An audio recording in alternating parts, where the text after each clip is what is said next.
আমি নিজ চোখে দেখছি 16 জন এক রুমে থাকে, 16 জন মাড়িত, সহি মহি নাই। এক যুবক একদিন কাইন্দা দিছে, বলছে হুজুর কোনদিন মনটা চায় 12 ঘন্টা ডিউটি করে আইসা কেউ নাই, এক গ্লাস পানি আগায় দিব, নিজের পানিটাও নিজে। বিদেশটা এমন না?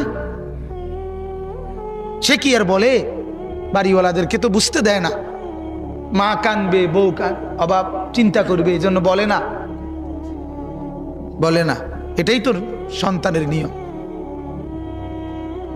কিন্তু নিজে সীমাহীন কষ্ট করে বিদেশের জন্য।